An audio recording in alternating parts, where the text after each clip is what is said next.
ప్రభు పేరిట నా వందనాలు తెలియజేస్తూ రెండవ సెషన్కి స్వాగతం పలుకుతూ ఉన్నాను. అయితే మనము ఇందాక ఆదరణ గురించి ప్రస్తావించుకున్నాం.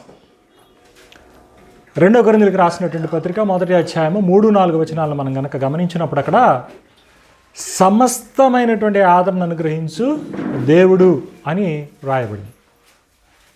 ఇంగ్లీష్లో ఏమన్నాడంటే గాడ్ ఆఫ్ ఆల్ కంఫర్ట్ అని అన్నాడు. మన దేవుడు సమస్త విధమైనటువంటి ఆదరణ అనుగ్రహించేవాడు అనేటువంటి విషయాన్ని కొద్దిగా మనం చూసేటువంటి ప్రయత్నం చేద్దాం. 23వ కీర్తన 4వ వచనాన్ని చూద్దాం.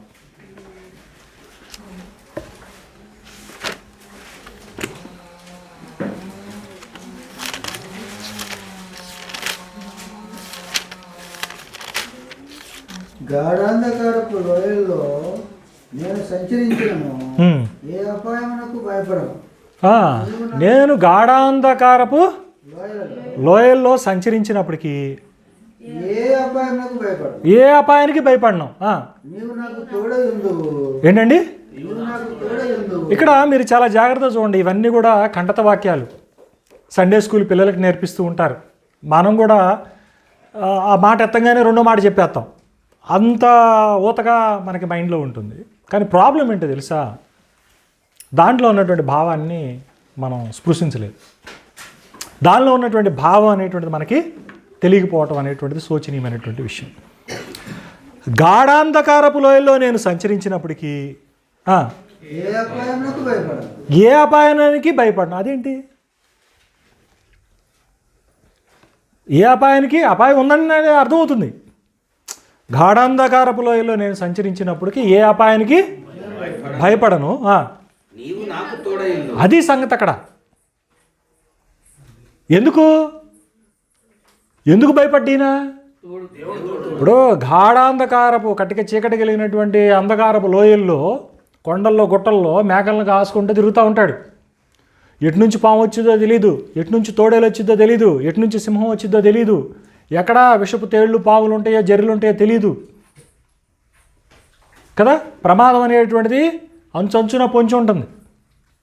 అలాంటి ప్రతికూలమైనటువంటి పరిస్థితుల్లో నేను తిరుగుతున్నప్పటికీ కూడా నేను భయపడను అని అంటున్నాడు. అని అంటే ఎందుకు భయపడడు అని కనుక మనం ప్రశ్న వేసుకుంటే ఏమని తెలుస్తుంది? అక్కడ దేవుడు తోడుగా ఉన్నాడు అనేటువంటి విషయాన్ని అక్కడ కీర్తనాకారుడు స్పష్టం చేస్తున్నాడు. చూడండి, నీ దుడ్డు కర్రయు నీ దండమును నన్ను ఆదరించును అని అంటున్నాడు. ఆదరణ అనేటువంటిది ఏం కలుగు చేస్తున్నాయి అనంట? దేవుని యొక్క దుడ్డు కర్ర, దండము. సో దేవుని యొక్క మాటలు కానివ్వండి, దేవుని యొక్క కాపుదల కానివ్వండి, ఇతనికి ఆదరణగా ఉన్నట్లుగా మనం చూస్తూ ఉన్నాం. మీరు చిన్నపిల్లల్ని గమనించారో లేదో, మనం పిల్లల్ని తీసుకొచ్చి వదిలిపెట్టిన తర్వాత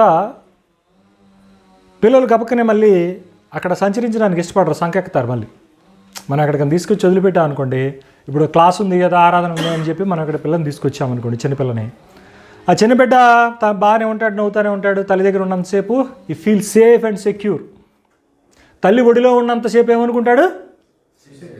సేఫ్టీతో ఉంది, సెక్యూర్ అంటే ఏ విధమైనటువంటి ప్రమాదం నాకు లేదు అని నిర్భయంగా ఉంటాడు. కానీ ఒకసారి తల్లి కింద పెట్టిన తర్వాత వాడు దించుదామనంటే కాళ్ళు 2 పైకి ఎత్తుతాడు. సరే, వదిలిపెట్టినా ఎవరైనా కొత్త వాళ్ళని 2 ముగ్గురు చూశాడు అనుకోండి, పరిగెత్తుకుంటూ వచ్చి మళ్ళీ ఏం చేస్తాడు? ఎందుకని? Because he don't feel safe there. అక్కడ అతను సౌఖ్యంగా అంటే లేదంటే ఏమనాలా, సేఫ్గా అంటే సురక్షితంగా ఫీల్ అవ్వలేకపోతున్నాడు. అతను అవ్వలేడు.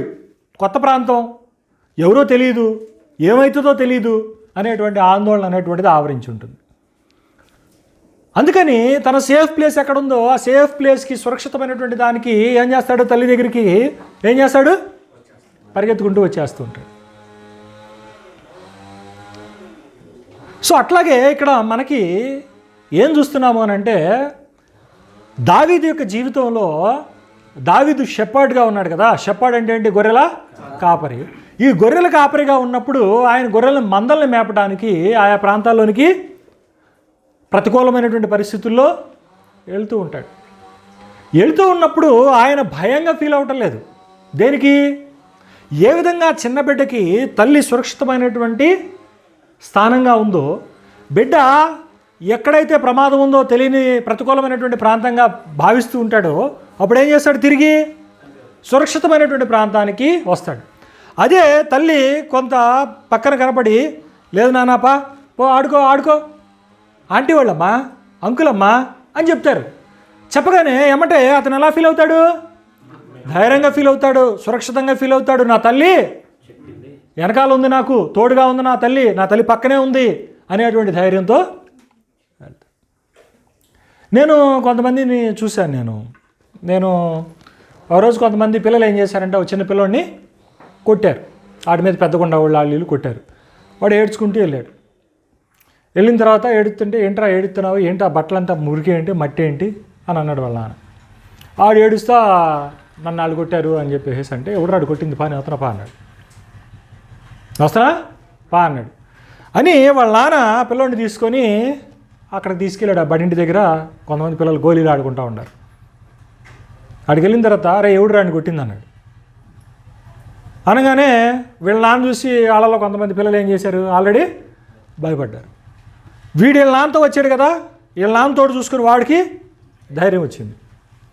రే ఎవడురా కొట్టింది, కొట్టు నువ్వు కొట్టు, ఎవడురా అని పిల్లని చేసుకు కొట్టరా అనగానే వీడి మీద పెద్దోళ్ళు అని వాళ్ళు 10 మంది ఉండారు లేదా 11 మంది ఉండారని కూడా ఆలోచించకుండా ఈ పిల్లోడు ఏం చేశాడు? వాడిని కొట్టి పడేశాడు. ఎక్కడి నుంచి వచ్చింది వాడికి ఆ ధైర్యం? తన తండ్రి పక్కన ఉండటాన్ని బట్టి వచ్చింది. తండ్రి పక్కన ఉన్నప్పుడు అతనిలో ఏమొచ్చింది? ధైర్యం వచ్చింది. ఇలాంటి ధైర్యం మనకందరికీ కూడా ఎక్కడి నుంచి వస్తుంది? దేవుని దగ్గర నుంచి వస్తుంది. కానీ నువ్వు దేవుని బిడ్డలా బ్రతుకుతున్నావు అన్నప్పుడు ఈ ధైర్యాన్ని నువ్వు నీ పక్కన వాళ్ళకి ఇవ్వాలా లేదా?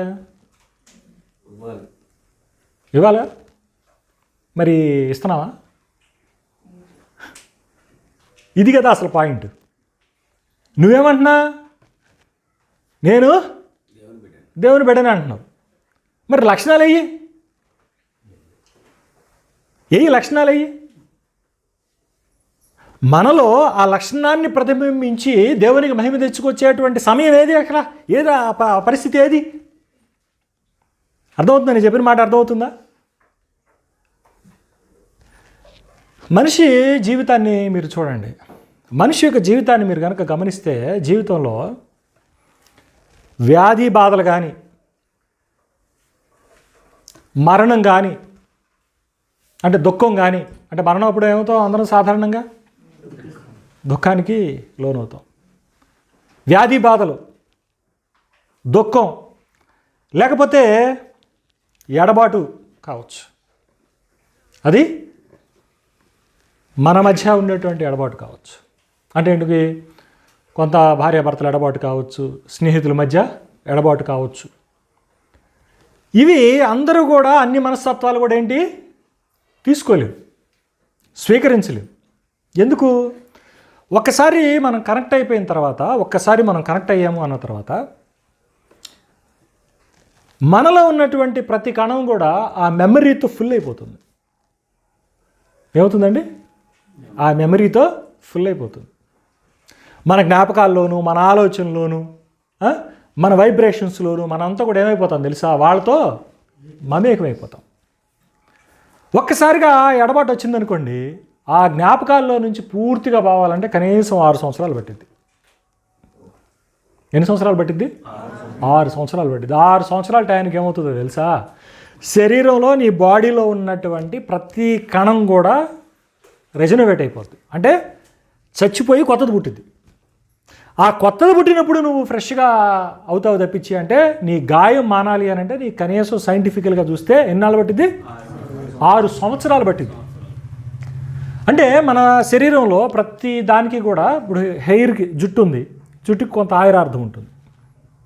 కణాలు ఉన్నాయి, కణాలకు కొంత ఆయురార్థం ఉంటుంది. అట్లా శరీరంలో ఉన్నటువంటి ప్రతి అవయవం కూడా ఇన్ని రోజుల తర్వాత ఏమైపోతాయి, అక్కడ ఉన్నటువంటి కణజాలాలన్నీ కూడా చనిపోయి కొత్త కణాలు పుడతాయి. ఇట్లాగా మన బాడీ అంతా కూడా కొత్త కణంగా అంటే కొత్తగా తయారవ్వాలి అని అంటే ఎంత టైం పడుతుంది? 6 సంవత్సరాలు పడుతుంది. ఈ 6 సంవత్సరాల వరకు కూడా ఆ జ్ఞాపకాలు కానివ్వండి అట్లాంటివి కూడా అన్నీ కూడా ఏం చేస్తూ ఉంటాయి.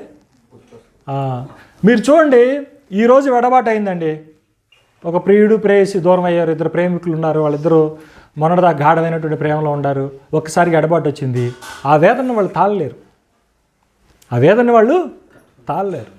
ఇన్నాళ్ళు కలిసి ఉన్నామండి, కుటుంబంగా ఉన్నాము. కుటుంబంలో ఒక తండ్రి కానీ, తల్లి కానీ, తమ్ముడు కానీ, చెల్లి కానీ, అన్న కానీ, అక్క కానీ, అత్త కానీ, మావ కానీ, ఎవరైనా కావచ్చు, చనిపోయిన తర్వాత ఒక్కసారిగా వాళ్ళ యొక్క ఎడబాటు వాళ్ళు ఉన్నప్పుడు మనం అనుకోవచ్చు ఏమని అనుకోవచ్చు, ఆగలేకపోతున్నాను రా బాబు ఎన్నాళ్ళు అనుకుంటా ఉంటాం. నేను స్వయాన నా అనుభవాన్ని చెబుతున్నాను. నేను మొన్న నవంబర్ నెలలో 13వ తారీఖున మా అమ్మమ్మ చనిపోయింది. 13వ తారీఖున. ఆమె వయసు 92 సంవత్సరాలు. ఆమె చివరి రోజుల్లో అంటే గత సంవత్సరం ఆమెకి డిమెన్షియా వచ్చింది. అంటే డిమెన్షియా అంటే మతిమరుపు వచ్చింది. ఎందుకు వస్తుంది అని అంటే మనకి సాధారణంగా ఏమవుతుందంటే 40 సంవత్సరాలు దాటిన తర్వాత ఇట్లాంటి స్ట్రక్చర్ ఉంటుంది. మీరు చెప్పుకోవాలంటే ఇట్లాంటి స్ట్రక్చర్ ఎట్లా అంటే ఇక్కడ పిరమిడ్ చూశారుగా, ఇట్లా చూశారు కదా, ఇక్కడ నుంచి 40 సంవత్సరాల దాకా ఇట్లా అభివృద్ధి చెందుతూ ఉంటుంది దేహం. 40 దగ్గర నుంచి ఏమవుతూ ఉంటుంది,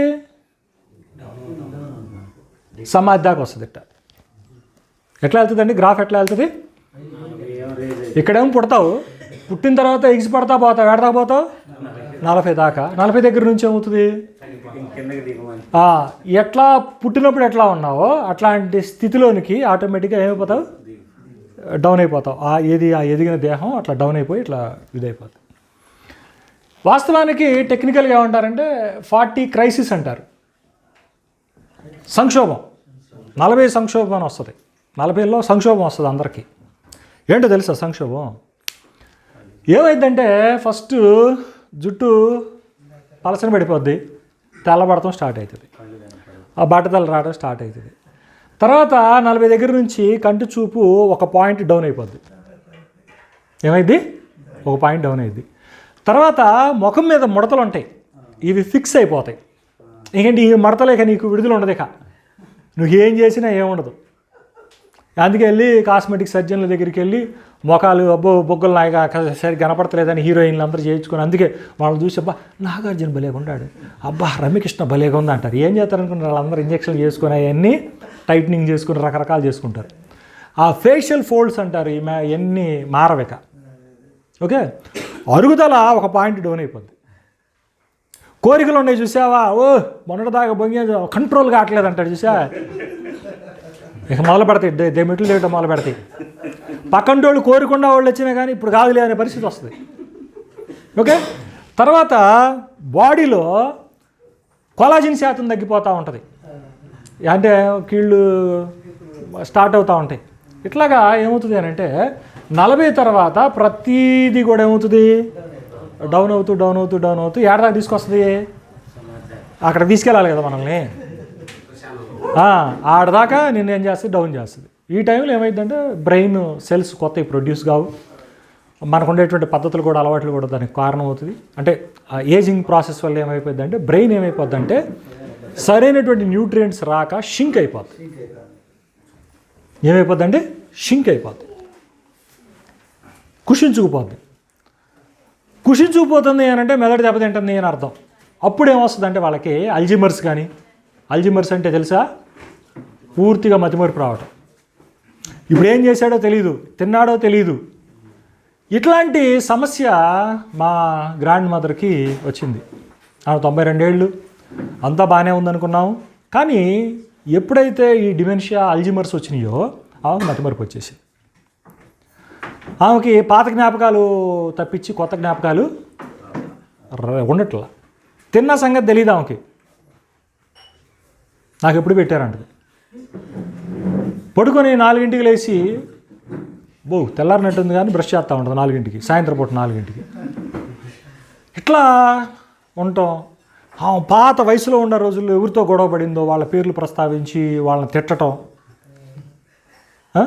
ఇట్లా చాలా వైబ్రెంట్గా వైలెంట్గా బిహేవ్ చేసింది.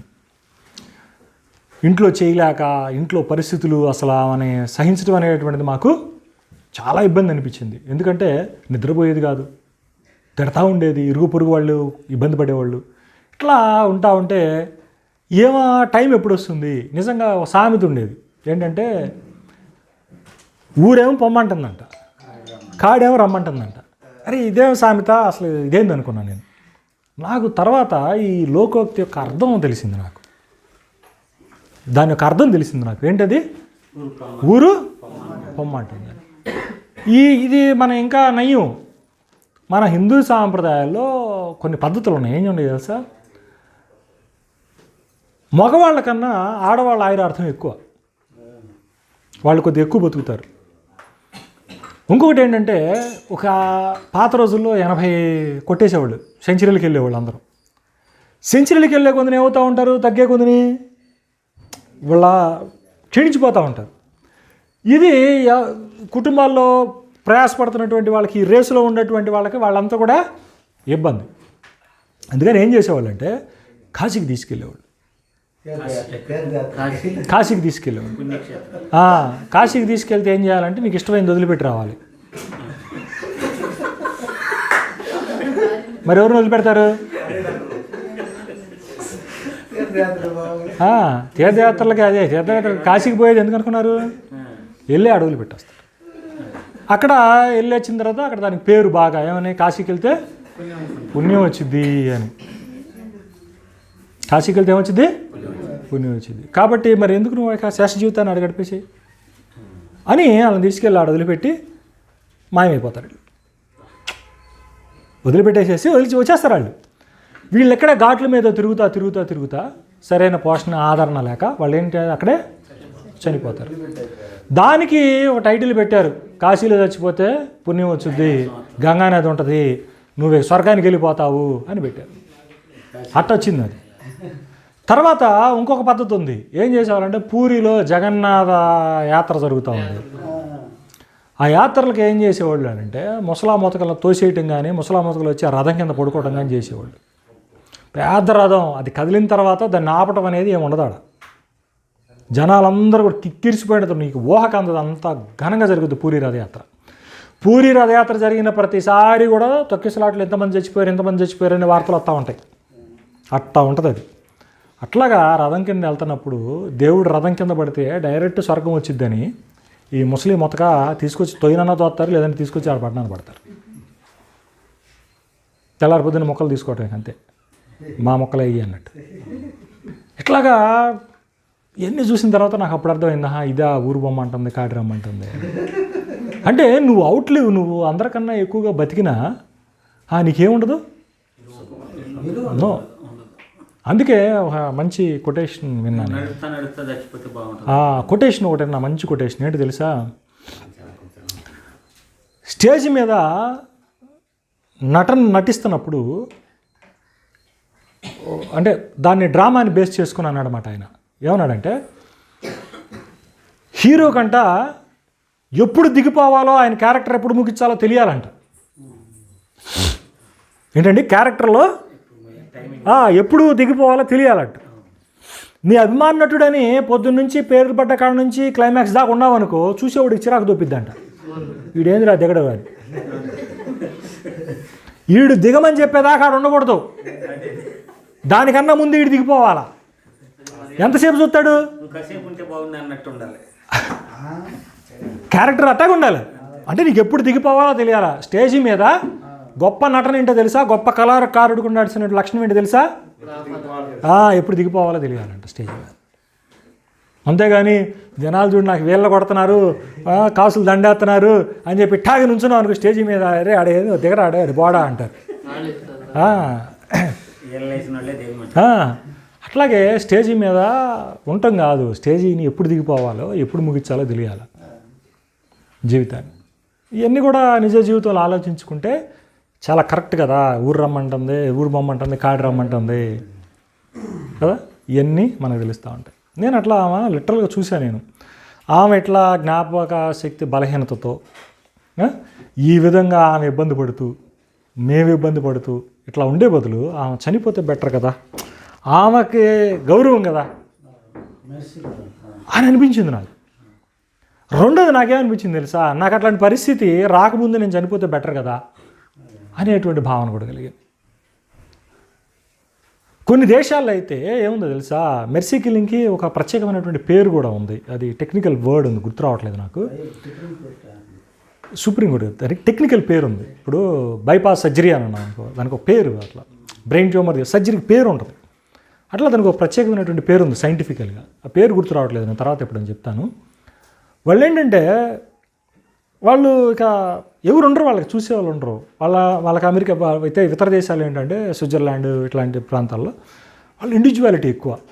వెస్టర్న్ యూరోపియన్ సివిలైజేషన్లో పిల్లలు 15 ఏళ్ళు రాగానే బయటికి వెళ్ళిపోతారు, వాళ్ళకి ఎవరు ఉండరు. అందుకనే వాళ్ళు మదర్స్ డే జరుపుకుంటారు. నీకు నాకేం రాకు మదర్స్ డే జరుపుకోవడానికి. మీ అమ్మ పక్క బజార్లో అన్న ఉంటుంది, మీ ఇంటి అన్న ఉంటుంది, మా అమ్మ ఇంట్లో ఉంటుంది. వాళ్ళకేంటి, వాళ్ళు విడిచి వెళ్ళిపోతారు కాబట్టి వాళ్ళ అమ్మకి ఒక రోజు కేటాయించి ఫోన్ చేసి అమ్మా మదర్స్ డే శుభాకాంక్షలు మమ్మీ అని చెబుతారు. ఎప్పుడు ఇక వాళ్ళ అమ్మకి ఏం ఆదరణ వచ్చుద్ది, వాళ్ళ అమ్మకి ఏం సుఖం వచ్చుద్ది వీడి మూలాన అంటే సంవత్సరం మొత్తం ఆగి ఒక రోజు ఏం చేయాలమ్మా, ఆ ప్రేమమైన పిలుపు కోసం ఆత్రపడాలి. అది పరిస్థితి, అర్థమవుతుందా? సో అది ఆ కల్చర్. కానీ మనకేంటి, మన కల్చర్లో ఏముంది ఇక్కడ, మన తల్లిదండ్రులు మనకి అదృష్టం, అది ఒక రకంగా వాళ్ళని చూసుకోవాల్సినటువంటి బాధ్యతకి ఇది కనపడుతూ ఉంటుంది. కానీ వాళ్ళు ఎక్కువ కాలం ఉండగానే మనకి ఇబ్బంది, వాళ్ళకి ఇబ్బంది. ఇబ్బంది ఒకళ్ళకి కాదు, ఇక్కడ ఇద్దరికి ఇబ్బంది. నిజంగా ఇది చాలా జుబుత్సాకరమైన పరిస్థితి. ఇక్కడ ఇంకొక కిట్టుకుంది చూడండి. ఇప్పుడు నేనేమన్నాను, ఇదంతా చూసి ఆమె చనిపోవటమే బెటర్, ఆమె ఎప్పుడు చనిపోతుంది, చనిపోతేనే ఆమెకి ఏమనాలా నెమ్మది, రెస్ట్ ఇన్ పీస్ అని అనుకున్నాం కదా. ఆమె చనిపోయిన తర్వాత ఆ వెడబాటి యొక్క లోటు అనేది కొట్టొచ్చినట్టుగా కనపడింది. తర్వాత కొన్ని జ్ఞాపకాలు వెంటాడుతూ ఉంటాయి. ఇప్పుడు నేను రాగానే ఫస్ట్ గది ఉంటుంది, రాగానే అక్కడ కనపడతా ఉంటుంది, ఆ గది దగ్గర అక్కడ ఉంటుంది, పెద్దడా అంటది. ఆ పిలుపు మనకి రాగానే ఉండదు. అందరికన్నా ముందు నన్ను చూడంగానే లోపల కేకేసి పెద్దోడు వచ్చి అన్నం పెట్టండి అంటది. ఆ పిలుపిక వినపడదు. ఇవన్నీ మనకి ఏం చేస్తాయంటే మనల్ని వెంటాడుతూ ఉంటాయి. మొన్నటిదాకా ఆ వేదం చూసినప్పుడు ఆమె ద్వారా మనం ఇబ్బంది పడుతున్నప్పుడు మనకి ఎలా ఉంటుంది, ఇబ్బందిగా ఉంది వీళ్ళు ఉంటే అన్న ఫీలింగ్ ఉంటుంది. కానీ వెళ్ళిన తర్వాత ఎడబాటు ఎట్లా ఉంటుంది, సహించలేనిదిగా ఉంటుంది. మనం ఏంటంటే ఆ ఆలోచనలతో, ఆ జ్ఞాపకాలతో భయంకరమైనటువంటి ఒత్తిడికి గురయ్యి వ్యక్తిగతంగా క్లోజ్ ఎఫినిటీ అంటే అతి దగ్గర సాన్నిహిత్యం ఉన్నటువంటి వాళ్ళు పూర్తిగా దెబ్బతింటారండి. దగ్గర సాన్నిహిత్యం ఉన్నటువంటి వాళ్ళు పూర్తిగా ఏమవుతారు, దెబ్బతింటారు, ప్రభావితం అవుతారు. ఈ సంగతి నీకు తెలియదు. ప్రతివాడికి ఆ ఫేజ్ వచ్చేంతవరకు తెలియదు. ఇప్పుడు నేను ఉన్నాను, ఇప్పుడు నాకు 44 సంవత్సరాలు వచ్చినాయి. ఈ 44 సంవత్సరాల్లో వాళ్ళు చచ్చిపోయారు, వీళ్ళు చచ్చిపోయారు, ఏదంటే చూసి రావడానికి వెళ్ళాము, ఇట్లాంటివి చూసి ఉంటా. కానీ స్వయాన ఇంట్లో జరిగినటువంటి ఘటన నేను ఎప్పుడు చూడాల. నేను ఎల్లప్పుడూ అనుకుంటా ఉంటాను, ఏందిరా ఈడు మాకు కనీసం 4 దండలు కూడా తెచ్చేయలేదు, ఈడేందిరా బాక్స్ తీసుకొచ్చి పెట్టలేదు, ఏందిరా అసలు ఇది చేయలేదు, ఈడు చూడు అట్ట చేసాడు, ఆడు చూడు అట్ట చేశాడు అని చాలా మనం బయట ఉండి భలే మాట్లాడుకుంటూ ఉంటాం. చనిపోయిన తర్వాత అది వ్యక్తిగతంగా మనం అనుభవించేటప్పుడు నేను చూస్తున్నప్పుడు ఏం పని చేయట్లేదు సెన్సెస్. టోటల్ స్విచ్లన్నీ బల్బులన్నీ ఆగిపోయినాయి. మొన్నటిదాకా ఏం చెబుతాం సలహాలు, ఇది చేయొచ్చుగా, అట్ట చేయాలి కదా, ఇట చేయాలి కదా అంటాం. ఆ టైంలోనే వచ్చిపోయే వాళ్ళు ఉంటారు చూసా, అప్పుడు తెలుస్తూ ఉంటుంది. వాడు వచ్చినట్టు చెప్తాడు, రేయ్ అడిగి ఫోన్ చేసావా, వీడికి చెప్పావా అంటాడు. అని లేదంటే వాడు ఆ బాధ్యతను పంచుకుంటాడు. నువ్వు అప్పుడు దాకా ఎట్లా ఉంటావంటే ఆ జరిగిన షాక్లో ఆ బాధ కావచ్చు, ఆ దుఃఖం కావచ్చు, లేకపోతే ఆ వేదన కావచ్చు, ఏదైనా సరే ఆ టైం పీరియడ్లో నీ సెన్సెస్ అన్నీ కూడా బ్లాక్ అయిపోయి ఉంటాయి. అంటే హోల్ అటెన్షన్ అనేటువంటిది దాని మీదకే వెళ్ళిపోద్ది. అంటే 90%, 99% ఏమవుతుంది, మొత్తం కూడా ఈ సమస్యకే కేంద్రం అవుతుంది నీ ఇంద్రియాలన్నీ కూడా. ఇప్పుడు నీకేం పని చేయదు, అంటే నీ ఇంత విస్తారం ఉన్నటువంటి పరిధి పని చేయదు. ఏమవుతుంది, దీని మీద పని చేస్తూ ఉంటుంది, ఆ సమస్య మీదే ఉంటుంది నీకు. ఆడికి ఏం అడిగినా కానీ ఏమవుతుంది, ఏం చెప్తాడు తెలుసు, ఆవ్యాసం చెప్పినట్టు చెబుతాడు. నా స్నేహితుడు ఉన్నాడు, వాడి భార్య విడిపోయింది, 4 ఏళ్ళు కాపురం చేశారు. 4 ఏళ్ళు కాపురం చేసిన తర్వాత గొడవలు అయినాయి. చిన్న గొడవ, పెద్ద గొడవ. ఏం పెద్ద గొడవ ఏంటంటే, వీడు సినిమాకి వెళ్ళొద్దు అన్నాడు, ఆమె సినిమాకి వెళ్తానంది. వెళ్ళింది, ఫోన్ చేసి ఒళ్ళాను బలిసిందా, నీకు కొవ్వెక్కిందా, తోలు తీస్తాను నీకు అన్నాడు. వాళ్ళ మామయ్య తీసుకున్నాడు, నువ్వెవడురా నా కూతురుని అంటానికి, నేనెవడిని అంటావేంద్రా నువ్వు, విడాకులు పో అన్నాడు. కాసేపు కూర్చొని ఒక నిమిషం కూర్చో, ఏంది అసలు జరిగింది ఏంది, సినిమాకి నువ్వు వెళ్ళొద్దన్నావు, అమ్మాయి వెళ్ళింది, ఇప్పుడు ఏమైంది, వీడి జీవితం నాశనం అయిపోయింది, దాని జీవితం నాశనం అయిపోయింది. అంటే మనం మధ్యలో ఉన్నటువంటి వ్యక్తులను కూడా ఎలాంటి పాత్రని, ఎలాంటి భూమికను పోషిస్తున్నాం అనేటువంటిది కూడా మనం చూడాలి. ఆఫ్టర్ ఆల్ సినిమాకి వెళ్ళకపోవటం అనేటువంటి దాని దగ్గర ఏమైందండి, ఒక రిలేషన్ అనేటువంటిది దెబ్బతినిపోయింది. ఎవ్రీబడి ఏం చేస్తారు తెలుసా, సమస్యను చూస్తారు. They never count the happiness with them.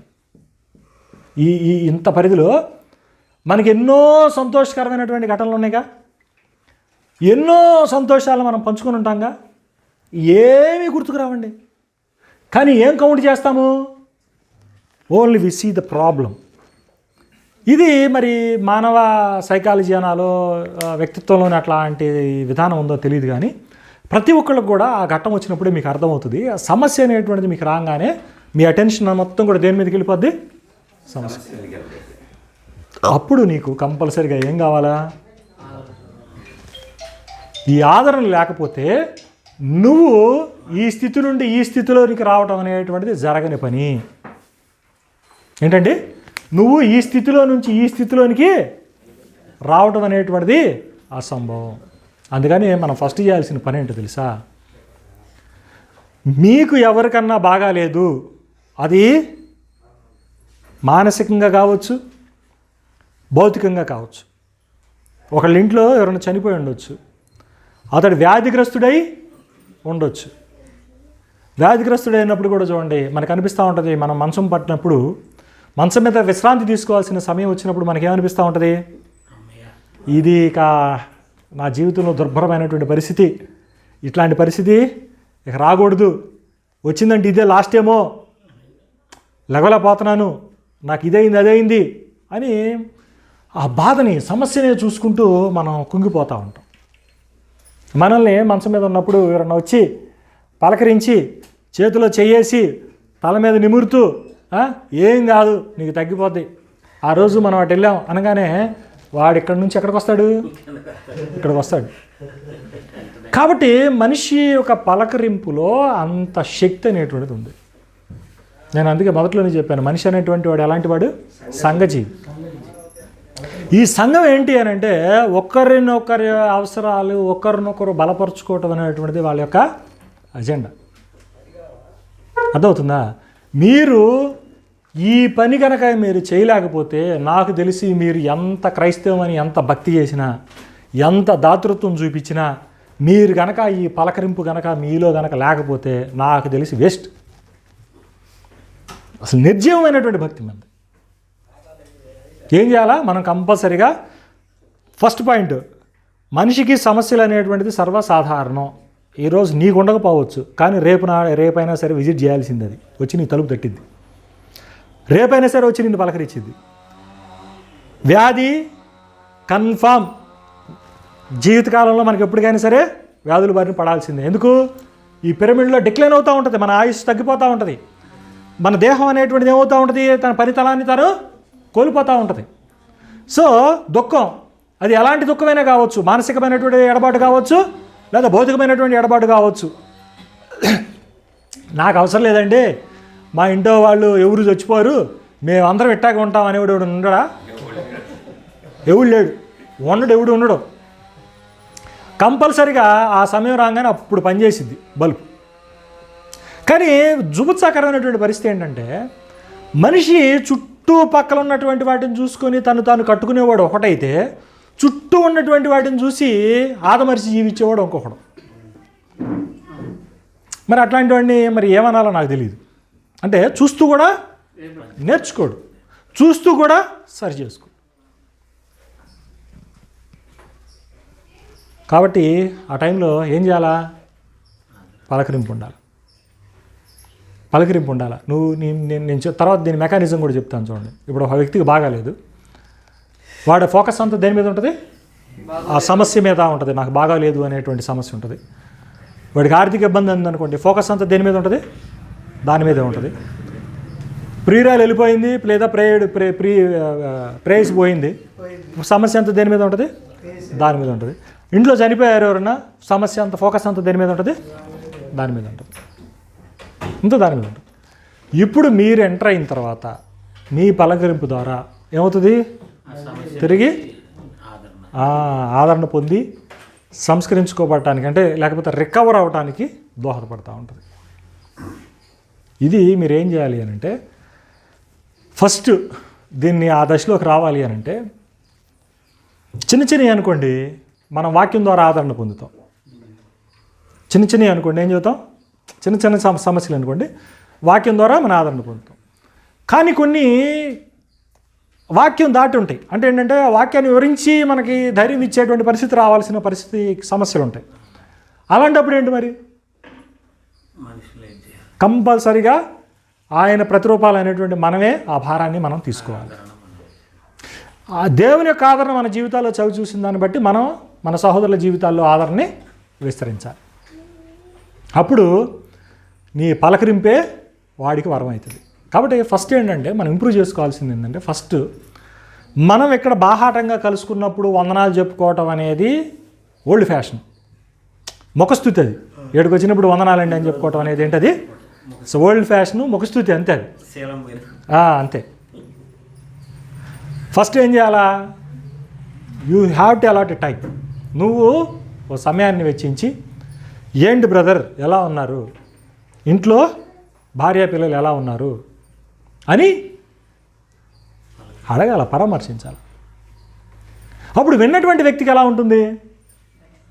వాడు గుర్తు లేకపోయినా నువ్వు పక్కన అడిగిన దాన్ని బట్టి ఇంట్లో పిల్లలు ఏం చేస్తున్నావు, వీడు ఫోన్ చేస్తాడు, తర్వాత ఫోన్ చేసి ఏం చేస్తున్నావు, తిన్నావా అని అప్పుడు గుర్తొచ్చాను అడుగుతాడు. అంటే నువ్వేం చేస్తున్నావు? ఆ స్పార్క్ని, ఆ ఫైర్ని ఏం చేస్తున్నావు? వెలిగిస్తున్నావు, కలిగిస్తున్నావు. అటు వెళ్ళిపోతుంది, ముందుకి ట్రాన్స్ఫర్ అవుతూ ఉంది.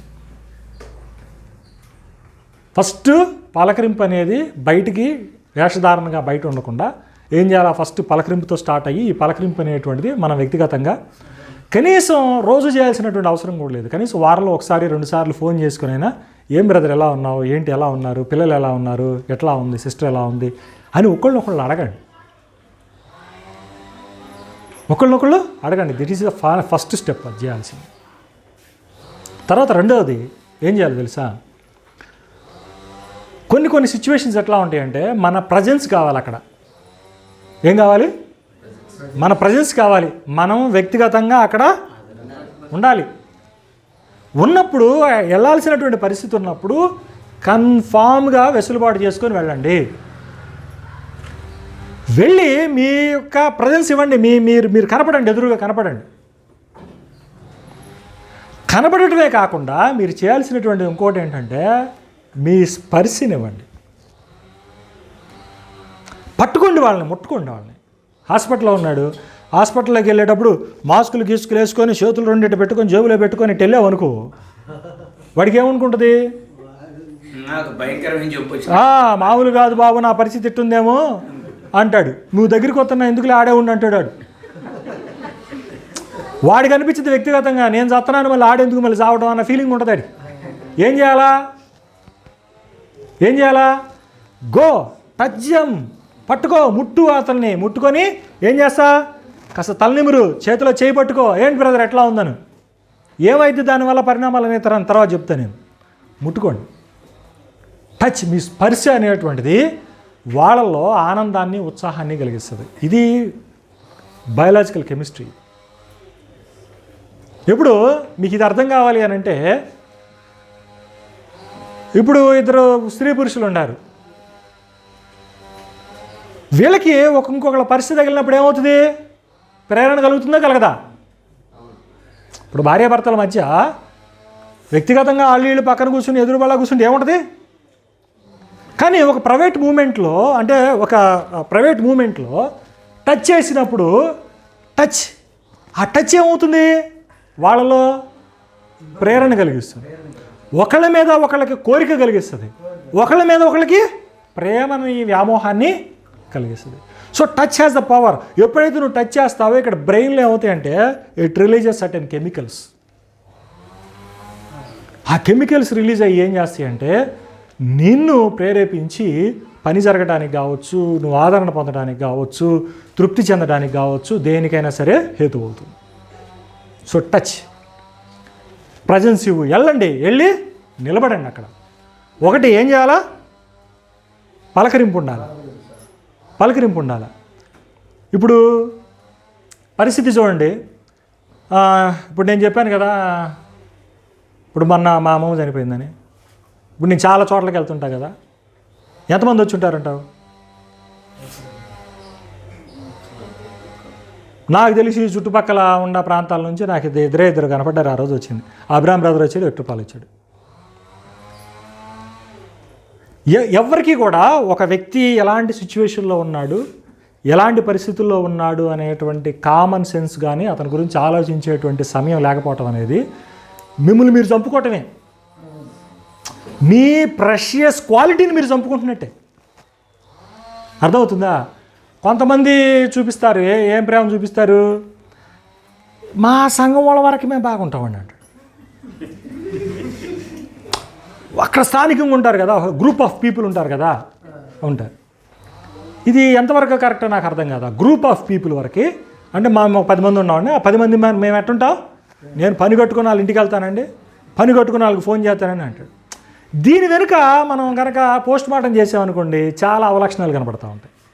దాంట్లో స్వలాభం కనపడతా ఉంటుంది, స్వనీతి కనపడతా ఉంటుంది, కానుకలు కనపడతా ఉంటాయి, రకరకాల కారణాలు కనపడతా ఉంటాయి. బట్ ఇక్కడ మనం ఎవరిని ఇమిటేట్ చేయాలనుకుంటున్నాము? దేవుణ్ణి ఇమిటేట్ చేయాలనుకుంటున్నాం. అక్కడే 5వ అధ్యాయంలోనే ఈ మాట చదివిన చోటే అక్కడే ఉంటుందంటే, ఆయన నీతిమంతుల మీదను అనీతిమంతుల మీదను వర్షం కురిపిస్తూ ఉన్నాడు. అంటే ఈ has no bias, that is called maturity. అదే పర్ఫెక్షన్ అంటే. ఆ కాంటెక్స్ట్ మొత్తం చదవండి, అర్థమవుతుంది మీకు. దేవుడికి ఎక్కడా కూడా ఈడు నావాడు, ఈడు బయటోడు, ఈడికి ఇంకెక్కువ ఇచ్చేయాలి, ఆడికి తక్కువ. No. Whoever calls upon him, ఆయన ఎవరు ఆశ్రయిస్తారో వాళ్ళకి ఆయన ఉపకారం చేస్తున్నాడు. సో నువ్వు కనుక నేను నా వాళ్ళ వరకే అనేటువంటి భ్రమలో, అజెండాలో కనుక నువ్వు ఉన్నట్టయితే నువ్వు ఆయన్ని ఇమిటేట్ చేసేవాడివి ఎక్కడవుతున్నా నాకు అర్థం కాల. నువ్వు చదువుకో 5వ అధ్యాయం అని ఇందా చెప్పిన 48వ వచనాల దగ్గర కాంటెక్స్ట్ చదువు, బయటిది ఏముందో చూడు. అక్కడ గింజ చారు వేరు చేద్దాం, ఇప్పుడు చూసుకోండి, అర్థమైంది మీకు. కాబట్టి that is not called imitation of Christ or imitation of God. అంటే దేవుణ్ణి అనుకరించడం కానీ క్రీస్తుని అనుసరించడం కానీ కాదు. ఇప్పుడు ముస్లిమ్స్ ఉన్నారండి, వాళ్ళు దాతృత్వం ఎట్ట చేస్తారు తెలుసా? నువ్వు ఆడు బయట కూర్చున్నాడు, గురకాలం ఉన్నాడా లేదా, ఆడు సాయిబు గడ్డ ఉందా లేదా చూసేస్తాడు. నువ్వు అట్ట చేస్తే ఇంక నువ్వు మిగిలిన నువ్వు ఏడ రక్షిస్తావు? నాకు అర్థం కాల. నువ్వు అవకాశం మీద నువ్వేం ప్రేమ చూపిస్తావు చెప్పు? అందుకనే వాళ్ళ మధ్య పొరపచ్చాలు ఉంటాయి. వాళ్ళు ఏం చేస్తారు తెలుసా? అరే ఆడు పాకిస్తాన్ ముస్లింరా, ఆడు ఇండియన్ ముస్లింరా అని ఈ ముస్లింలు ఆడికెళ్ళిన తర్వాత వాళ్ళు తక్కువ చూస్తారు. అది కన్ఫామ్గా వస్తుంది. అంతే కదా, ఇదేంతో కొలుతావు అదే కొలుతా, నీకు కూడా కొలతా అది. అందుకని ఏంటంటే కన్ఫామ్గా ఏం చేయాలి, మనం అన్బయాస్డ్గా చేయాలి, ఏదో ఉన్నటువంటి పక్షపాతం లేకుండా ఉండాలి. మనం కమ్యూనికేషన్స్ని, సోషల్ కమ్యూనికేషన్స్ని బిల్డప్ చేసుకునేది కూడా అక్కడే. మనం థీరీల ద్వారా లేకపోతే మనం ఏమన్నా వీటి ద్వారా సాధించలేనటువంటి వాటిని ఇలాంటి వాటి ద్వారా కూడా మనం సాధించవచ్చు. అదవుతుందా? కంపల్సరీగా థీరీ ఒకటి ఉంటే సరిపోదు, కంపల్సరీగా ఏముండాలా, ఇట్లాంటి డివైన్ ఇమిటేటివ్ క్యారెక్టర్ కూడా మనము చూపించాలి. మొన్నటిదాకా నేను కూడా నా దగ్గరే పెట్టుకున్నా, సెల్ఫ్ ప్రాక్టీస్లో ఉన్నాయి, అన్నీ తెలుసు, అట్టాగే పెట్టుకున్నాం. కానీ unless and until we implement them, వాటిని మనం బయట ఉపయోగించి లేదా ప్రయోగించేంత వరకు కూడా మనం సరైనటువంటి ప్రతిఫలాన్ని మనం చూడలేం. అదవుతుందా? సో మీకు ఈ నిజంగా ఈ పండగ లాంటి అనేటువంటిది ఏంటంటే it is an opportunity to greet, wish others. ఈ పండగలు అనేటువంటి తరుణం అనేటువంటిది లేదా ఒక అకేషన్స్ అనేటువంటి ఏంటంటే, మీరు నిజంగా చూడండి, ఈరోజు ఒక అకేషన్ క్రియేట్ చేశారు కాబట్టి ఇక్కడికి వచ్చి వందనాలు చెప్పుకుంటున్నాం. ఈ వందనాల్లో ఎంతలో అవుతుంది అనేటువంటి సంగతి పక్కన పెడతాం కాసేపు. అట్లీస్ట్ ఇది వచ్చింది కాబట్టి ఏం చేయగలిగాము? మరి ఇది కూడా లేదండి, ఒక నెల దాకా లేదు, 6 నెలలు లేదు, చెప్పు ఏముంది?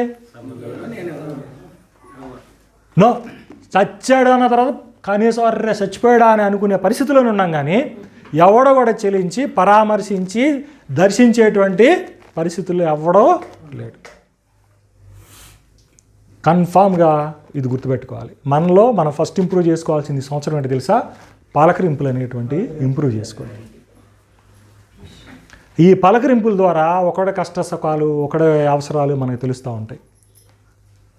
మనం చూడండి, ఎవడు కూడా అంత బిజీ కాదండి, ఎవడు అంత బిజీ కాదు, అనుకోవటమే. ఇఫ్ యూ లవ్ సమ్వన్, నీ గనక ఎవరి మీద ప్రేమ, వాళ్ళ మీద కనుక నీకు ఉంటే నువ్వు కన్ఫామ్గా ఏం చేస్తా? కన్ఫామ్గా ఫోన్ చేస్తావు, కన్ఫామ్గా చేసి మాట్లాడతావు. అదవుతుందా?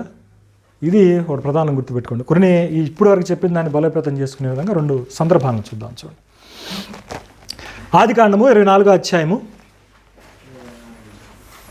ఆదికాండము 24వ అధ్యాయము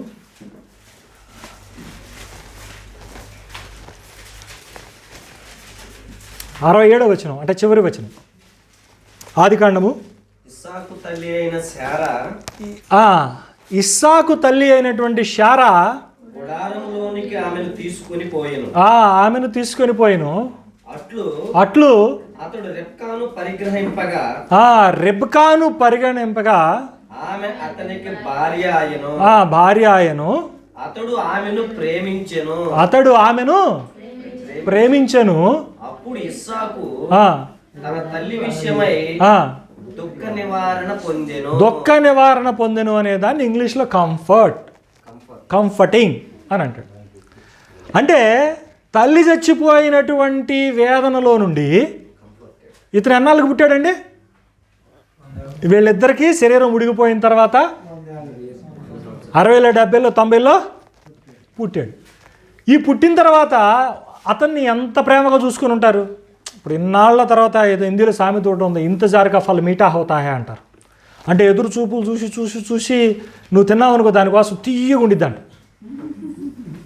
దానికోసం అంత మరి ఎదురు చూస్తున్నావు కదా, అట్లాంటి కాపు ఏమైంది? తీయగా ఉంటుంది. అట్లాగే మరి అట్లాంటి సంతానం ఎవరున్నారు? ఇస్సాకు ఉన్నాడు. మరి ఇస్సాకు అంత ప్రేమ చూసినటువంటి వాడు ఒక్కసారిగా తల్లిపోయింది. మరి అతనికి ఉన్నటువంటి అటాచ్మెంట్ ఎట్లా ఉంటుంది ఆ ప్రేమలో? అర్థమవుతుంది మీకు నేను చెప్పింది? ఎంత అటాచ్మెంట్ ఉంటుంది?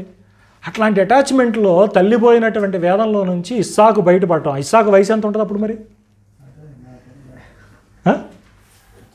యంగ్ ఫెలో అయి ఉంటాడు, అంతే కదా? యంగ్ ఫెలో ఉండి ఉంటాడు.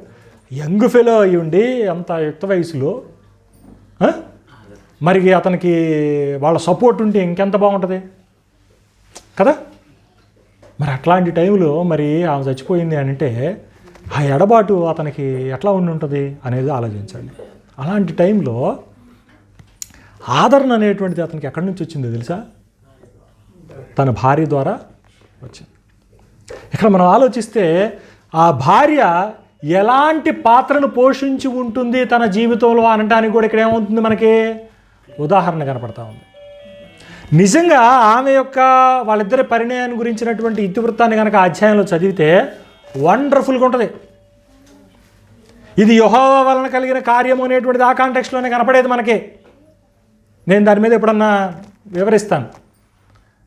కానీ అక్కడ చూడండి, అతనికి తన దుఃఖం నుండి ఎక్కడ ఆదరణ వచ్చింది. అందుకనే మీరు ఎక్కడ గమనించారు లేదు, ఎవరిని ఇంట్లో ఎవరైనా చనిపోయి యుక్త వయసు కలిగినటువంటి వాళ్ళు ఉంటే ఏం చేస్తారంటే ఈ సంవత్సరం దాటితే మళ్ళీ 3 సంవత్సరాల దాకా పెళ్ళి చేయకూడదు అని అంటారు. అది ఎంత లాజిక్ నాకు అర్థం కాదు. పెళ్లి చేయాలని కోరికతో అట్టు పెట్టుకుంటారు అని కాదు, అక్కడ ఎమ్మటే పెళ్ళి అయిందంటే ఇటు రికవర్ అవుతాడు. ఎమ్మటే పెళ్లి కాలేదనుకో వాడికి దాని మీద మైండే పోదు. మీకు అర్థమైందా? పాయింట్ అర్థమైందా మీకు? అందుకని ఆడు 3 ఏళ్ళు ఆగాడు అనుకో, 3 ఏళ్ళు ఏం చేస్తూ ఉంటాడు, భయం చేస్తూ ఉంటాడు, అమ్మ అమ్మ అమ్మ అంటాడు. ఇప్పుడు ఇదే బాధలో ఉన్నాడు, ఇదే చూస్తుంటాడు కదా ఆడు, ఇదే ఆడు చూస్తాడు. అందుకని ఎమ్మటే ఇంకొక కన్సర్ట్, ఇంకొక మంచి జరిగింది అనుకోండి, ఏమవుతుంది, మర్చిపోతాడు. ఇప్పుడు కొన్ని కేసులు, మీరు పెక్యులర్ కేసులు బయటపడతా ఉంటాయి, మీరు గమనించారో లేదు. కొన్ని కుటుంబాలు ఎట్లా ఉంటాయంటే చనిపోయినటువంటి భార్యతో సంవత్సరం పాటు లేదా 7 నెలలు అదే గదిలో కాపురం చేసినటువంటి భర్తను చూస్తాం. బిడ్డలు చనిపోతే తల్లి అదే ఇంట్లో కొన్ని నెలల పాటు బిడ్డ శవాలతోనే ఉన్నటువంటి దాఖలాలు చూస్తాం. ఎట్లా జరుగుతాయి అనుకుంటున్నారు ఇవన్నీ? వాళ్ళకి బాహ్య సంబంధాలు లేక, ఆదరణ దొరక్క, అవి నేర్చుకోక, మానసికంగా కృంగిపోతూ ఏమవుతున్నారు, ఆ విధంగా తయారవుతున్నారు. అందుకని ఏం చేయాలి? అది మనలో కూడా అందరికీ ఎవడికోడి తెలియకుండా ఏదో ఒక మానసిక రోగం ఉంటాయి. మనందరూ బాగానే కనపడతా ఉంటాం దుఃఖంలాగా. వీటన్నిటి నుంచి విడుదల పొందేటువంటి వినూత్నమైనటువంటి ముందేంటో తెలుసా? మన పలకరింపు. మన పలకరింపు ద్వారా మనకేం లభిస్తుంది? ఒక ఆదరణ అనేటువంటిది లభిస్తుంది. మన స్పర్శ ద్వారా వాళ్ళకేం లభిస్తుంది? ఆదరణ లభిస్తుంది. ఇక్కడ ఎవరి స్పర్శ ద్వారా లభించింది? రెబకా ఎప్పుడైతే అతని జీవితంలో ఎంటర్ అయిందో తల్లి భార్య స్థానాల్ని ఆమె ఏం చేసి ఉంటుంది? భర్తీ చేసి ఉంటుంది. ఆ ప్రేమను ఎవరిచ్చి ఉంటారు? భార్య ఇచ్చింది. ఆ పెళ్లి ఘటన ఇచ్చింది. ఇచ్చిన తర్వాత అతడు ఎమ్మటి ఏమయ్యాడు? దుఃఖ నివారణ పొందారు. కొంతమంది ఉంటారండు, ఆడు రావటం వల్ల దుఃఖం పెరుగుద్ది. తెలుసా? అటువంటి వాళ్ళు కూడా ఉన్నారు తెలుసా మీకు? మీరు కనుక యోబు గ్రంథం 2వ అధ్యాయం 11వ వచనం చూడండి. యోబు దగ్గరికి యోబు దుఃఖాక్రాంతుడయ్యి ఆయన ఏం చేశాడు? బట్టలన్నీ తీసుకొని గోనె పట్ట కట్టుకొని బూడిద పోసుకొని ఆయన ఏడుతూ ఉంటే ఆయన పరామర్శించడానికి 3 దోస్తులు వచ్చారు.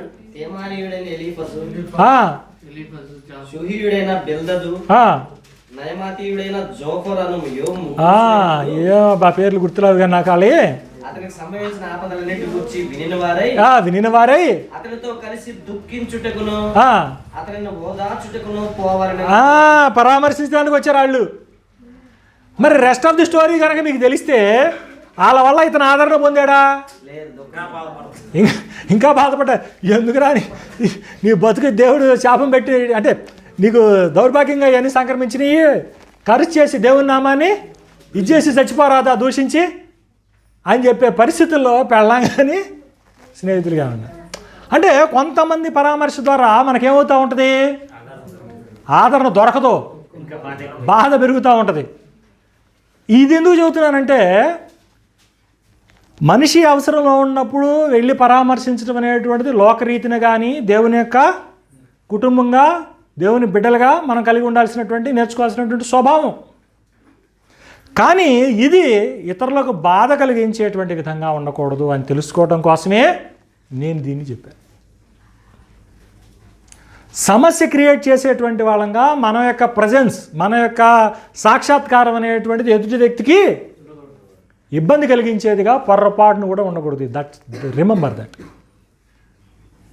నీ ఏదో లాజిక్కులు అదవుతుందా? నీ ఏదో లాజిక్కులు, తర్వాత నీ పాత ద్వేషాలు, వైషమ్యాలు, గొడవలు ఇవన్నీ కూడా తీసుకొని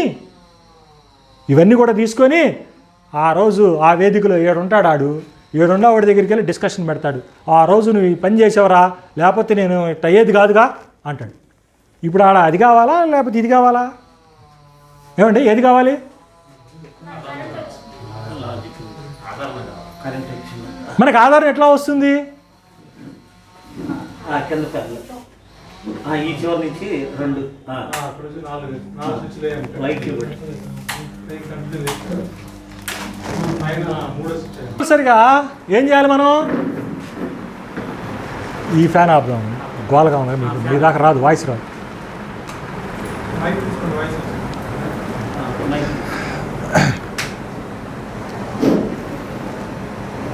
తర్వాత 2వ సమూయేలు గ్రంథము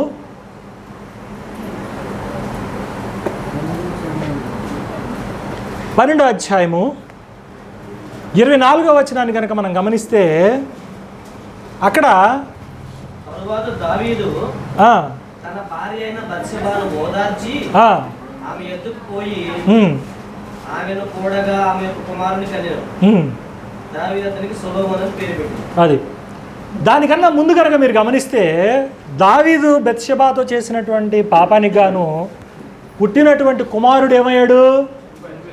చనిపోయాడు.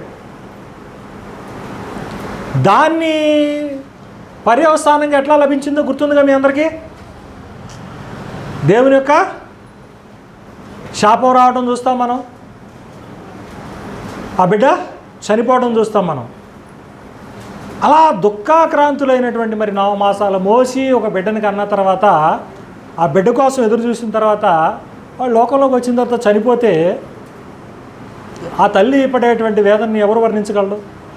ఎవరు చెప్పగలడు?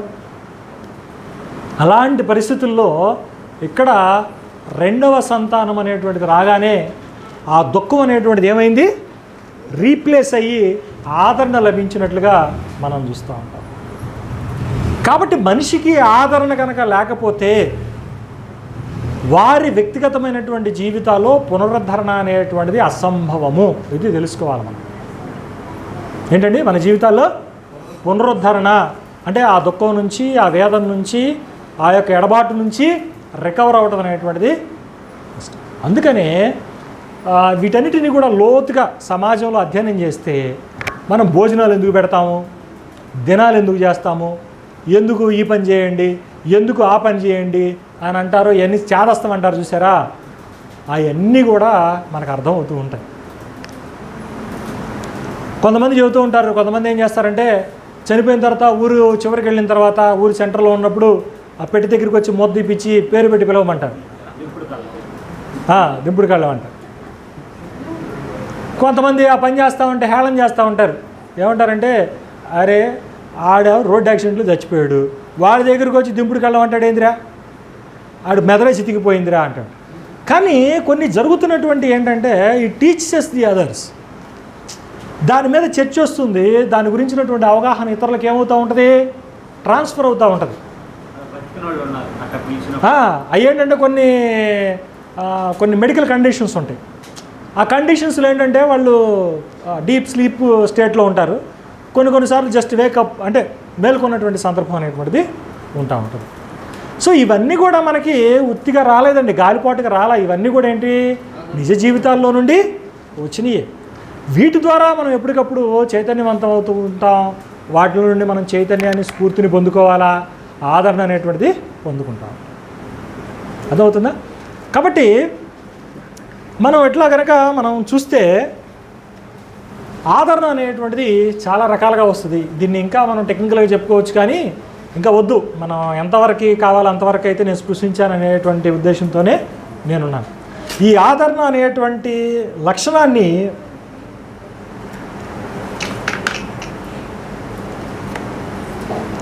మనము కలిగి ఉండాల్సినటువంటి అవసరం అనేటువంటిది ఎంతైనా ఉన్నది. మొట్టమొదటిగా ఏం చేయాలి, మనం ఆదరణ కోసం పలకరించుకోవాలి. పలకరించమన్నా కాబట్టి హాయ్ అని బాయ్ అంటాం కాదు, పరామర్శించండి. ఏంటి, ఎలా ఉన్నారు బ్రదర్, ఎలా ఉన్నారు సిస్టర్, ఎలా ఉన్నారు, పిల్లలు ఎలా ఉన్నారు అని అడగండి. బాగాలేదనుకోండి, తర్వాత ఫోన్ చేసి అడగండి, ఏంది బాగాలేదు, హాస్పిటల్కి వెళ్ళారా, ఏమైనా రమ్మంటారా, సహాయం ఏమైనా కావాలా అని అడగండి. అర్థమవుతుందా? అవసరమైతే చారిటీ చేయండి, దాతృత్వం చేయండి. వాళ్ళ దగ్గర డబ్బులు లేకపోతే వాళ్ళకి ఆర్థికంగా తలో 10 రూపాయలు కలెక్ట్ చేసేనే ఇవ్వండి, వాళ్ళ హాస్పిటల్కి తీసుకెళ్ళండి. అది ఎలాంటిదైనా కావచ్చు, దాంట్లో పరామర్శించండి, దాంట్లో ఇన్వాల్వ్ అవ్వండి. ఎందుకంటే మనం అంతా కూడా చూసి నేర్చుకునేటువంటి వాళ్ళమే. మనం చేస్తున్నప్పుడు ఆటోమేటిక్గా ఆ ఫలం అనేటువంటిది ఏమవుతుంది, రిజల్ట్ అనేది మనకు కూడా వస్తుంది. అట్లాంటి పరిస్థితి వచ్చినప్పుడు ఆ స్పందన మన బిడ్డలు కూడా చూసి నేర్చుకుంటారు అక్కడ. నేను కొంతమందిని చూశానండి, భలే వ్యాపారస్తులు చూశా. వాళ్ళు పెద్ద పెద్ద క్లాత్ షాపులు, బిజినెస్లు ఉన్నాయి వాళ్ళకి. తెనాల్లో వాళ్ళ నాన్న చనిపోతే ఈ గుళ్ళ దగ్గర అడుక్కుంటూ ఉంటారు. వాళ్ళని పిలిచి, ఈడేమో ఒక కుండ పట్టుకున్నాడు ముందు, వాళ్ళు ఉంటారు కదా అడుక్కునేవాళ్ళు, వీళ్ళు నిరాశ్రయాలు ఉంటారు కదా, వాళ్ళ చేత ఇది పట్టుకొని, ఏమంటారు దీన్ని, కాడేనా, పాడి పట్టుకొని తీసుకుంటూ పోతుంటే నడి రోడ్డు మీద చూసి సిగ్గేసింది నాకు. ఏంటి life, what is that life అని. సంపాదించాడు. వాళ్ళ సిద్ధాంతము, వాళ్ళ జీవితము ఎట్లా ఉందో చూడండి. సిద్ధాంతం ఏంటి, చచ్చిపోయిన శవాన్ని పట్టుకుంటేనే మైలు, బంధువుడెవడు రాడు. సరే మరి ఈడేం చేస్తున్నాడు అంటే, తండ్రి ఎన్నాళ్ళు పెంచి పోషించిన తండ్రి చచ్చిపోతే ఆయన్ని మోయటానికి అది అడ్డం పడుతుంది. ప్లస్ మైలేళ్ళకి ఏం చేస్తున్నాడు, వచ్చే మనుషులు లేరు, ఏం చేస్తున్నాడు వీడు, బయట ఎవడో పిలుచుకొచ్చి వాడి చేత మోసుకొని వెళ్ళి నిప్పు పెట్టి వచ్చాను. నేను అడుగుతాను, అవి ఎట్లాంటి వాడిని ఎందుకు అన్నావు, ఎట్లాంటి సిద్ధాంతంలో ఎందుకున్నావు? ఇఫ్ దే డోంట్ సెలబ్రేట్, నిన్ను సెలబ్రేట్ చేసుకోలేకపోతే, నిన్ను ఆదరించలేకపోతే అట్లాంటి వాడి దగ్గర ఎందుకు అన్నట్టు, ఎందుకు ఉన్నట్టు అసలు అక్కడ నాకు అర్థం కాదు. చిన్న మాట చెప్పి నేను ముగిస్తాను చూడండి. ఏంటంటే దీంట్లో ఇది చెప్పాలా, ఇది చెప్పకపోతే నేను ఇందాక ఒక చిన్న పాయింట్ చెప్పాను, టచ్ చేయటంలో ఉన్నటువంటి విషయం మీకు అర్థం కాదు. మీరు ఎప్పుడైతే ఒక సమస్యలో ఉంటారో, మీ బాడీ ఏం చేస్తుందంటే స్ట్రెస్ హార్మోన్లు రిలీజ్ చేస్తుంది.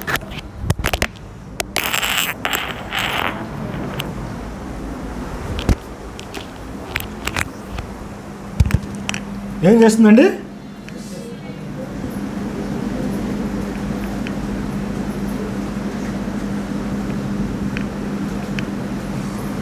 ఏం రిలీజ్ చేస్తుంది? మీరు ఎప్పుడైతే ఒక ఒత్తిడికి గురవుతారో, ఎప్పుడైతే సంక్షోభ స్థితిలో ఉంటారో, ఏం రిలీజ్ చేస్తుంది శరీరము? స్ట్రెస్ హార్మోన్లు రిలీజ్ చేస్తుంది. ఇవి మనకి కిడ్నీలు ఉంటాయి తెలుసుగా, చిక్కుడు గింజ ఆకారంలో ఉంటాయి అని అంటామే. దీని మీద ఇక్కడ ఎండ్రిలిన్ గ్లాండ్స్ అని ఉంటాయి.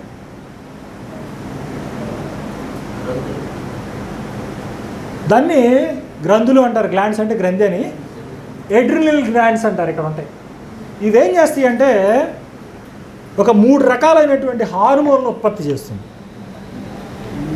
ఒకటి కార్టిజోల్ అంటారు, దాన్ని ఏమంటారు, కార్టిజోల్ అంటారు. రెండవది ఏంటంటే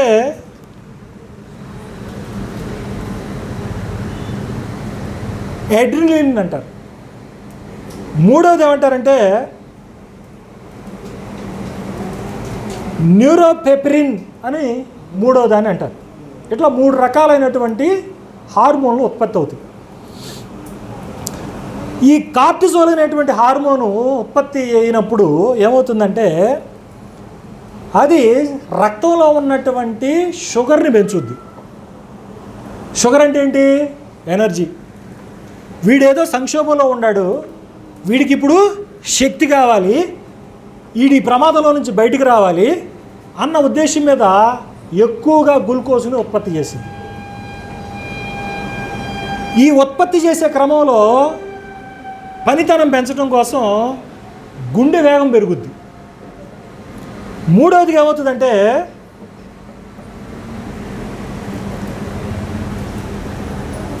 నీ యొక్క మెటబాలిజం అంటారు, అరుగుదల, ఆహారం ప్రాసెస్ చేసేటువంటి విధానం, అరుగుదల, దీని మీద ప్రభావం చూపుతుంది.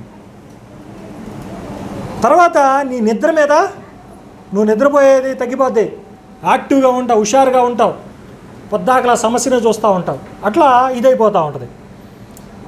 నీ రక్త పోటు పెరుగుద్ది, గుండె వేగం పెరగంగానే రక్తపోటు పెరిగిపోద్ది. ఇట్లా అన్నీ ఏమవుతాయి అని అంటే నీ అరుగుదల, నీ షుగరు, నీ గుండె, నీ బీపీ అన్నీ ఏమవుతున్నాయి, ఎలివేట్ అవుతుంది, పెరుగుతుంది.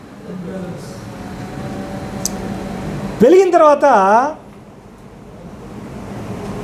నీలో శక్తి ఉంటుంది, నిద్ర ఉండదు, సమస్యనే చూస్తూ ఉంటావు, అడు తిరుగుతావు, ఇటు తిరుగుతావు. నీకు ఇంకా చెప్పాలంటే దీన్ని ఇట్లా కాకుండా ఇక్కడ కనుక మనందరం కూర్చొని ఉన్నాం కదా, అందరు రిలాక్స్ మోడ్లో ఉన్నాం, రిలాక్స్గా కూర్చొని వింటున్నాం, ఫ్యాన్ కింద కూర్చొని వింటున్నాం. ఒక్కసారి కనుక ఇక్కడ పాము దూరింది, కట్ల పాము అని అన్నారనుకోండి, ఒక్కసారిగా మీకు ఎమ్మటే ఇది రిలీజ్ అయింది. ఎమ్మటే ఏమవుతుందో తెలుసా, ఇప్పుడు నేను నుండి మిమ్మల్ని దూకమన్నాం అనుకోండి, మా అయితే ఎంత దూకుతారు మీరు? 7 నుంచి ఆడికి వేస్తారు అంతే. మీరు కనుక ఇది రిలీజ్ అయిన తర్వాత కనుక చూశారనుకోండి, గాలిలో తేలుతారు. ఇక్కడ పులి ఉంది, ఇక్కడ ఇదైంది, ఆడ పడుతున్నారు, ప్రమాదం జరిగింది, ఇట్లాంటివి చూడంగానే మీకు, ఎందుకంటే అన్నీ ఎలివేట్ అవుతాయి కాబట్టి బాడీలో, మీకు నొప్పి తెలియక మీరేం చేస్తారు తెలుసా, 7 నుండి అంత దూరం దూకుతారు.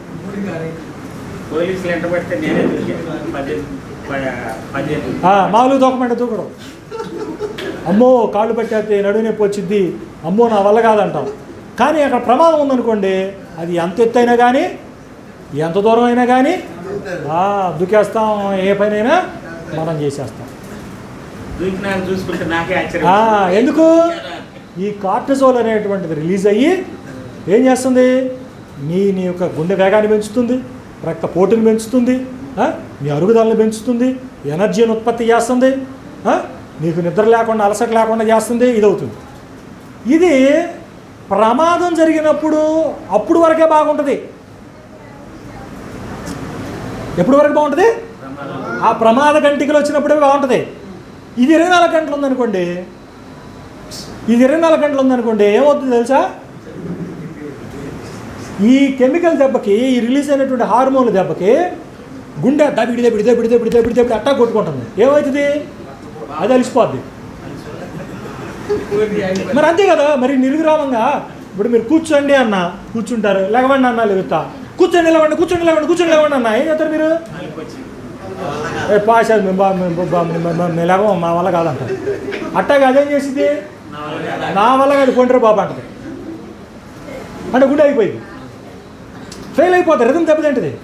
తర్వాత నరాల్లో ఈ కార్టిజాల్ అనేటువంటిది సంకోచ వ్యాకోచాలతో రక్తం జుమ్ము పోతూ ఉంటుంది పైనుంచి కింద దాకా. అది తిరిగి ఆ కెమికల్ తిరిగి ఏమైంది తెలుసా, ఆ బ్లడ్ వెజల్స్ అన్నీ నేరో అయిపోతాయి. ఏమైపోతాయి? బ్లడ్ వెజల్స్ అన్నీ నేరో అయిపోతాయి, అంటే షింక్ అయిపోతాయి. ఆ పొద్దాకలే ఆ కార్టిజాల్ రక్తంలో ఉండటం మనం అంతటితో ఆగిద్దా? ఆగదు. గుండెకి ఏమైంది? దబిడి కొట్టుకుంటుందిగా, దానికి ఒత్తిడి పెరుగుద్ది. ఇంకా ఊరి బాబు అసలు పోవటం లేదురా నాయన, నెట్టాల్సి వస్తుందని చెప్పి ఇంకా నెట్టుద్ది, తప్పన పగిలి. అర్థమవుతుందా మీకు? అర్థమవుతుంది, మెకానిజం అర్థమవుతుందా? ఇట్లాగా మనిషి స్ట్రెస్లో ఉన్నప్పుడు జరుగుతూ ఉంటుంది. ఈ టైంలో నీ పలకరింపు, నీ స్పర్శ, నీ యొక్క సహాయం, ఈ మొత్తంగా ఒక మాటలో చెప్పాలంటే నీ ఆదరణ ఏం చేస్తుంది తెలుసా, అక్కడ నుంచి డౌన్ చేసి నార్మల్ అవ్వటానికి దోహదపడతా ఉంటుంది. నార్మల్ అయిందంటే నువ్వు నార్మల్కి అవుతున్నట్టు. ఇది నువ్వు ఎట్లా చూస్తున్నావు అని అంటే బహుముఖంగా చెప్పుకోవచ్చు. దీన్ని మనం ఏంది క్లుప్తంగా ఓన్లీ పలకరింపు అన్నాం, ఎవరైనా బాధల్లో ఉంటే హాస్పిటల్కి వెళ్ళి పరామర్శించమని చెప్పాము, తర్వాత ఎవరైనా చనిపోతే వెళ్ళి వాళ్ళని ఆదరించండి, వాళ్ళని మాట్లాడండి, జ్ఞాపకాలను ఫ్రెష్ చేసుకోండి అని ఇంతవరకే చెప్పాం. ఇంకా ఏం చేయాలా? సహాయం చేయాలా? ఇంకా చెప్పుకోవచ్చు, ఇంకా మనం చాలా పాయింట్స్ ఉన్నాయి ఇక్కడ నేను చెప్పడానికి. కానీ కొద్దిగా స్లోగా ఇంజెక్ట్ చేద్దాము, స్లోగా మిమ్మల్ని ఆలోచింప చేద్దాం అనేటువంటి విషయంలో మోర్ జనరలైజ్డ్గా నేను చెప్పడం జరిగింది. కాబట్టి చేతనైతే మనం ఏం చేయాలా? ఆర్థికంగా కూడా మనం చేతునిస్తూ వాళ్ళు రికవర్ అవ్వడానికి మనం సహాయం చేయాలి. మనం రికవర్ అవ్వడానికి మనం సహాయం చేయకపోతే మనకు ఇంకోటి చేయడుగా. అర్థమవుతుందా? అది కాబట్టి ఏంటంటే ప్రతిదీ కూడా మనం కమర్షియలైజ్డ్ పాయింట్తోనూ సెల్ఫ్ సెంటర్డ్గా మీరు ఉండకండి. అంటే స్వార్థపూరితంగా లేదా లాభ నష్టాలను ఆలోచించుకుంటూ ఉండకండి. ఇది దేవుని యొక్క బిడ్డల స్వభావం కానే కాదు. కాబట్టి నీకు అవకాశం దొరికినప్పుడల్లా ఏమవుతుంది, ఈ రోజుల్లో కాల్స్ అన్నీ ఏమైనాయండి, అన్నీ ఇప్పుడు కాల్స్ ఉన్నాయి. ఏమన్నా కాల్కి డబ్బులు పడుతున్నాయా? అన్లిమిటెడ్ కాలింగ్ అయిపోయింది. ఏముంది తొక్క 10 ఊరు జస్ట్ అట్లా ఫోన్ తీసుకొని బ్రదర్ కిషోర్ ఎలా ఉన్నారు అన్నారనుకో, ఆయనకి సంతోషం ఉంటుంది. అట్టనే ఆయనకే సంతోషం వచ్చి మనకు సంతోషం లేకపోతే ఆయనే మరి ఎందుకు మనకి? మరి ఆయన కూడా ఏం చేయాలా? మనకి చేయాలి. ఈ అకేషన్స్ ఏంటంటే ఈ సెలబ్రేషన్స్ అనేటువంటి ఎప్పుడైతే ఉంటాయో అప్పుడేమో తెలుసా, ఈ రిలీజ్ అవుతున్నాయి అని చూసాం కదా సమస్య వచ్చినప్పుడు. ఎప్పుడైతే ఇంకొకటి పిలుపు, ఇంకొకటి స్పర్శ, ఇంకొకటి పాత్ర అంటే అటు చూడంగానే ఏమైతే తెలుసా, ఎమ్మటే ఈ పోయి ఎండార్ఫిన్స్ డోపమిన్ రిలీజ్ అయ్యింది బ్రెయిన్లో. హ్యాపీ హార్మోన్స్ అంటారు వాటిని. ఇందాక చెప్పిన మూడింటినేమో స్ట్రెస్ హార్మోన్స్ అంటారు, ఇప్పుడు చెప్పిన హార్మోన్స్ని ఏమంటారు? హ్యాపీ హార్మోన్స్ అంటారు. ఎమ్మటే హ్యాపీ హార్మోన్స్ రిలీజ్ అవుతాయి, ప్రశాంతంగా ఉంటుంది, ఒత్తిడి పోద్ది, బాధ పోద్ది, వేదన పోద్ది, ఎమ్మటే మనకి ఆదరణ వస్తుంది, ఊరట వస్తుంది. అనుదైనిక జీవితంలో మనం కూడా కలిసి ప్రయాణం చేస్తూ ఉంటాం.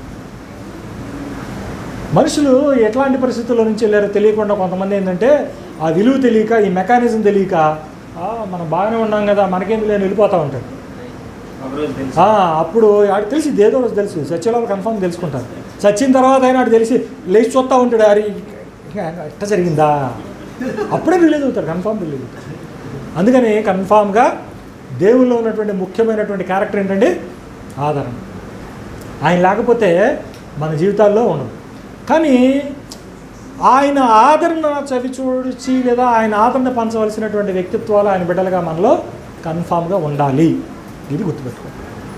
ఓకే, కాబట్టి మీ అందరూ కూడా ఇక నుంచి ఈ విషయాన్ని శ్రద్ధగా ఆలోచిస్తారని, ఒకరినొకరు పలకరించుకుంటారని, ఒకరి కష్టసుఖాల్లో మరొకరు పలకరించుకోవడం కానీ ఆదరణ కానీ ఇస్తారని, ఈ దేవుని లక్షణాన్ని మీరందరూ కూడా సొంతం చేసుకోవాలని, ఇలాంటి లక్షణాన్ని మీరందరూ కూడా ప్రమోట్ చేయాలని నేను ప్రభు పేరిట మనవి చేస్తూ, నన్ను నేను హెచ్చరించుకుంటూ, మిమ్మల్ని హెచ్చరిస్తూ మీ అందరికీ నా హృదయపూర్వకమైనటువంటి వందనాలు తెలియజేస్తాను.